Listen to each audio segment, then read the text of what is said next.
However, as he notices Shiki fighting back against his berserker instincts and getting his power under control, Nato cancels his special move. Shiki is proud that he managed to control his power, but he falls on the ground because he just used up too much energy. Nato can't believe that not only Shiki controlled his powers, but he also suppressed berserker mode, which is not something everyone can do. He asks him how the hell did he do that, but Shiki smugly tells him to accept him as his underling to unlock the answer. Nato tells him that he will think about it, and Shiki decides to take that as a yes.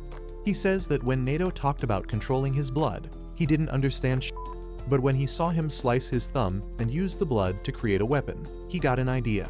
He thought that since they were both Oni, he could just ape his shit, and surprisingly, that worked. He didn't understand the fine details though, and he just let his arm bleed while yelling at it mentally to form a weapon. Shiki is still hyped that his gambit worked, and asks Nato what he thinks about that. Nato thinks that it is utter bullshit because that is not how things work. From his experience, dumb and emotional teens like Shiki have a hard time controlling their blood, while rational and calm people like him have the best chance at using their power properly. He thinks that Shiki doesn't listen to reason or even let his berserker mode control him, and he can use his raw instinct to brute force his power into obeying him. He thinks that it is a very rough method, but it can also give someone an explosive amount of power. He begins to wonder what to do with this unique case, when suddenly, Shiki tells him that he needs power to avenge his dad and kill the man who murdered him. He tells Nato that if he takes him in as an underling and teaches him everything, he will become useful to him. However, Nato refuses to consider that possibility. He turns his umbrella into a spear, telling him that people like him are a risk to society, because he didn't even know that he could control his power and just took a gamble.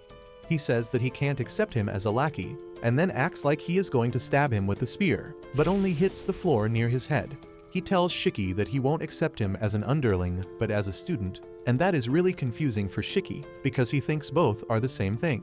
Nato tells him that he passed the test barely, but he will give him the chance to prove his abilities. Shiki can't make sense of what is going on, so Nato decides to start from the basics. He tells him that they are on an island called Hell's Doorstep, which was known as Onigashima in the past. It was the place where the original Momotaro massacred demons, but now it is a place where the Oni can live safely. At the center of the island, there is the Rosetsu Academy, which is a military school that trains Oni to fight against the Momotaro agency. Shiki gets freaked out on learning that he is on an island, but Nato pokes his face, telling him that it is not important. The most important part is that the Rosetsu Academy will teach him everything from general education, controlling his Oni blood, fighting techniques, and the history between Momotaro and Oni. Nato is Shiki's homeroom teacher, and he tells him more about how they do things here at the academy, but that is more than his pea-sized brain can handle. Shiki doesn't even care about that because all he wants to know is if he can become strong enough to avenge his dad.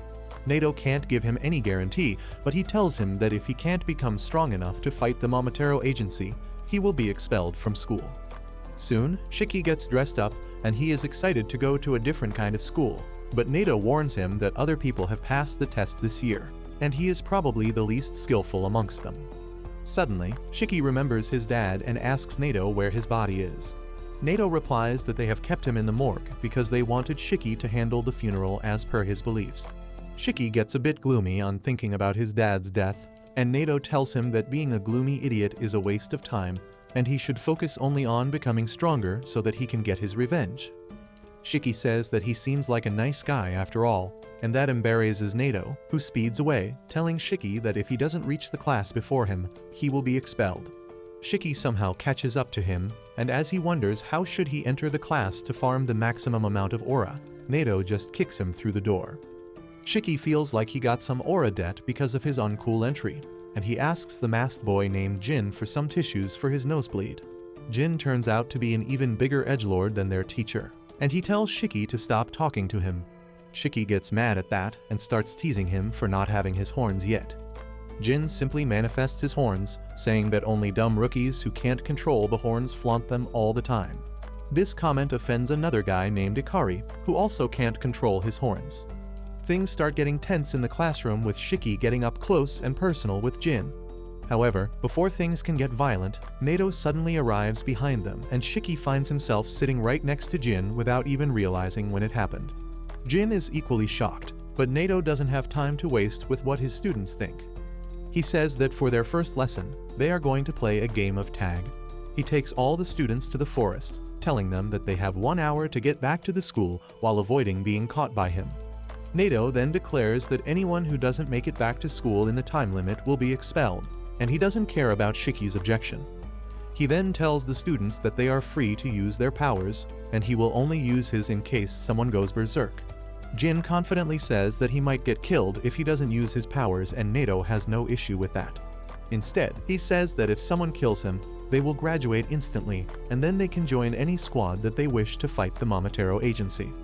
He then says that the school is there to prepare them for real-life challenges, and he is going to test them at each step. He asks everyone if they are ready, and Shiki replies that he is going to give it his all and ace the tests. Nato then reveals that there is another rule, and takes out 2 balls that are still smaller than mine. He tells the students that they need to have a ball with them when they reach the academy to pass this test, and then suddenly throws them into the restricted area. The students think that since there are only 2 balls, they will have to fight for them, but then Nato reveals that they will be divided into teams.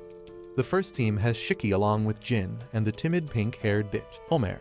The second group has the delinquent named Ikari and the nerd Juji, while the third group has the nervous Roku and Kuina, who seems the most confident out of everyone present there. Nato tells the 3 teams that he will enter the restricted zone 15 minutes after them so that they can get a head start, but Shiki interrupts him, saying that he doesn't want to team up with the masked weirdo. Nato tells him that he will be expelled if he can't work in a team, and he is forced to take his words back. After that, Homer politely introduces herself to Shiki, who has never had any sort of female interaction in his entire life. He immediately gets butterflies in his stomach as he sees Homer approach him, and he confidently tells her that he will protect her. She gets flustered on hearing this and tells him that he doesn't need to go that far, because all she wants is to not get in his way. Next, she goes to introduce herself to Jin, but he is an edgy Tate fan who doesn't even bother to respond to her. Homer's low self-esteem kicks in, and she starts crying and apologizing for talking to him.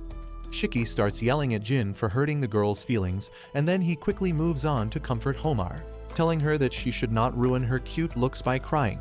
He then returns to taunt Jin, but the Tate fan tells him to stop being a beta simp.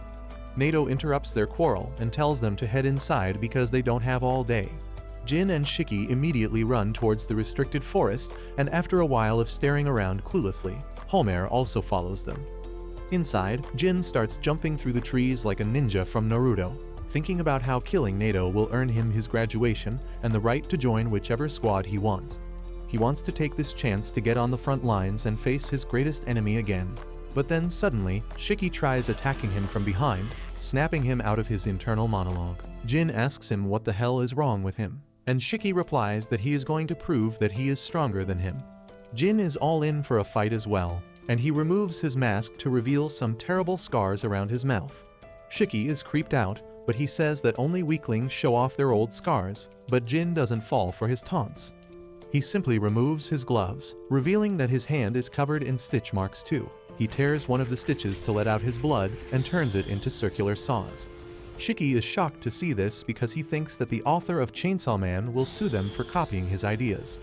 Jin tells him to stop wasting his time and run away if he is scared, but Shiki replies that if he runs away now, he won't be able to avenge his father's death. Jin is taken aback on hearing that, but then he suddenly grows menacing as he tells Shiki that they will never be able to understand each other.